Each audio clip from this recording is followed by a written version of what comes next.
प्रश्न सिर्फ इतना ही है कि अगर कहीं कोई पाकिस्तानी जिंदाबाद के नारे लगाए तो क्या ऑफेंस है। अब इसको छोड़ देते हैं जेएनयू में हुआ कि उज्जैन में हुआ, लेकिन हाँ जानकारी आई थी कि उज्जैन में से नारे लगे। अब लगे नहीं लगे हमको नहीं पता, कोई राजनीतिक फ़ायदा उठाना चाह रहा है क्या चाह रहा है नहीं पता। हम तो इस क्वेश्चन का आंसर लेते हैं कि अगर कहीं कोई पाकिस्तान जिंदाबाद के नारे लगाए, या हमारा एक दोस्त और है पड़ोस में चाइना, कोई हिंदी चीनी भाई भाई या चाइना जिंदाबाद के नारे लगाए, या कहे हम तो चाइनीज़ पटाखे ही फोड़ेंगे, हमारी दुश्मनी चाइनीज़ पटाखे और झालर से ही है, बाकी किसी से छोड़ी ना। आप जो आईफोन यूज़ कर रहे हो वो भी चाइना में असेंबल हो रहा है, लोगों को ये भी नहीं पता। हम में से जितने लोग पेन यूज़ कर रहे हैं या कोई भी इमिटेशन ज्वेलरी यूज़ कर रहे हैं वो सब मैक्सिमम चाइना में बन रहा है, लेकिन हमारी दुश्मनी किससे है? चाइनीज़ झालर और पटाखों से।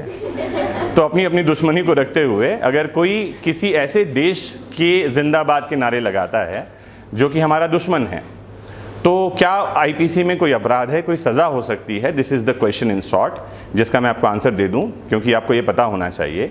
तो पहली बात तो ये है कि 2017 में आपको जानकारी दूं, एक आरटीआई लगाई गई थी सेंट्रल गवर्नमेंट को कि भारत के दुश्मन देश में कौन कौन से देश आते हैं, एनिमी कंट्रीज़ कौन हैं। तो आपको जानकारी होनी चाहिए, केंद्र सरकार ने लिखित में जानकारी दी कि भारत के दुश्मन देश में कोई नहीं आता। आज तक भारत ने किसी को एनिमी कंट्री डिक्लेयर नहीं किया है, नॉट इवन टू पाकिस्तान, उसका नाम भी दुश्मन देश में नहीं आता। पहली बात तो आप ये जान लें। भारत और पाकिस्तान के बीच में जो एक्सपोर्ट और इंपोर्ट है उसमें पाकिस्तान तो बहुत समय तक फेवरेट कंट्रीज़ के लिस्ट में था, आपको ये बता दूं। अभी है कि नहीं मुझे नहीं पता, अदरवाइज फेवरेट कंट्रीज़ होती हैं जहाँ हमारा माल खपता है, उसमें एक पाकिस्तान रहा था। अभी गूगल करेंगे तो पता चलेगा फेवरेट कंट्रीज़ में कौन है और कौन नहीं है।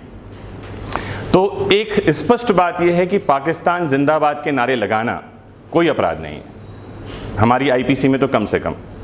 लेकिन एक लड़की 2017 या 19 की कहानी, वो ओवैसी 19 की कहानी है वो अमूल्या नाम की लड़की ने पाकिस्तान जिंदाबाद कहा ओवैसी के मंच पे, आपको पता, अरेस्ट हो गई थी वो, बाद में नेशनल हीरो बन गई वो। ऐसे समय समय पर लोग आते हैं जो पाकिस्तान जिंदाबाद के नारे लगाते हैं, है ना। तो कहीं कहीं पर सुनाई में आता है जब इंडिया पाकिस्तान का मैच चल रहा होता है तब ऐसे नारे लगाए जाते हैं। तो ये नारे लगते रहे हैं समय समय पर। और धाराएं कौन सी लगा दी जाती हैं, या तो सीआरपीसी के 107 और 151 में अरेस्ट हो जाता है ऐसा व्यक्ति। हमारी सीआरपीसी का एक सेक्शन है 107, और सीआरपीसी का चैप्टर 8 जो है वो पब्लिक पीस एंड ट्रैंक्विलिटी, लोक शांति व्यवस्था को बनाए रखने के लिए। और सिर्फ ऐसी कोई बात जो पब्लिक पीस को ब्रीच करेगी, लोक शांति को भंग करेगी, उसके निवारण के लिए आदमी अरेस्ट कर लिया जाता है। अब उससे पब्लिक पीस ब्रीच हुआ नहीं हुआ वो बात का मैटर है, ठीक है। एक सेक्शन और लगा दिया जाता है जो है 124A आईपीसी का। ये आईपीसी है, ये सीआरपीसी है ना। ये आईपीसी का 124A खतरनाक सेक्शन है जो बात करता है सेडिशन के बारे में। किसके बारे में? सेडिशन। हम आईपीसी में जब यहाँ पहुँचेंगे तब पढ़ेंगे, अभी हम पहुँचे नहीं हैं वहाँ पर, मैं बहुत डिटेल में समझाऊंगा। सेडिशन को लेकर के ऑलरेडी कई सारे लेक्चर्स जो हैं मैं लगातार बोलता रहता हूँ, यूट्यूब पर अपलोडेड है। और मैं बार बार ये कहता हूँ कि ये बात सेडिशन में नहीं आती। आप पाकिस्तान जिंदाबाद कहो, चाइना जिंदाबाद कहो, ये सारी बातें सेडिशन लॉ में अभी जो हमारा कानून है उसमें नहीं आता, क्योंकि वहाँ लिखा हुआ है ऐसी कोई बात जो गवर्नमेंट एस्टैब्लिश्ड बाय लॉ है, कानून द्वारा स्थापित कोई सरकार है, उसके विरुद्ध शत्रुता या घृणा की भावना पैदा करती है, डिसअफेक्शन और एनमिटी, ऐसी कोई बात लोगों के मन में पैदा करती है सरकार के खिलाफ, वो सेडिशन है। तो कौन सा सेक्शन आ सकता है जो लगाई नहीं जाती? एक सेक्शन जो आ सकता है वो है 153A, एक आईपीसी का सेक्शन है। तो ये सेक्शन एक इन्वोक हो सकता है जो लगाया जा सकता है। ये है दो समुदायों के बीच में, दो ग्रुप्स के बीच में शत्रुता की भावना पैदा करना, एनमिटी, शत्रुता की भावना। तो एक समुदाय जो राष्ट्रवादी है, नेशनलिस्ट है, जो समझता है कि भारत जिंदाबाद के नारे लगाए जाने चाहिए, इसके अलावा कोई और बात नहीं होनी चाहिए, या भारत माता की जय और वंदे मातरम बोला जाना चाहिए, उसके मन में शत्रुता की भावना पैदा होगी, सीधी सी बात है। अरे दो लोग खड़े हैं, एक दोस्त है दूसरा दुश्मन है, आप किसका पक्ष ले रहे हो कैसे पता चलेगा? जिसके आप जिंदाबाद कहोगे तो कौन नाराज हो जाएगा? दूसरा पक्ष वाला। तो 153A एक सेक्शन जो है इन्वोक हो सकता है जो लगाती नहीं है पुलिस। अभी तक मैंने नहीं देखा कि 153A में कोई अरेस्ट हुआ हो। अरेस्ट कहाँ कर लेते हैं? 124A में, और वो प्रूफ नहीं होता, अगला छूट जाता है ना। अभी भी जो अरेस्ट हुए हैं वो 124A में ही अरेस्ट होता है, या 107, 151 में अरेस्ट होता है। 107, 151 जो है ये सेक्शन प्रिवेंटिव एक्शन है। क्या है? अपराध करने के पहले कि इनके द्वारा कोई ऑफेंस किया जाएगा उसको रोकने के लिए लगाई जाती है। तो ये अपने आप में ऐसे ही अपराध नहीं है, होने के पहले है। उसको बॉन्ड भर के साइन करवा के छोड़ देंगे।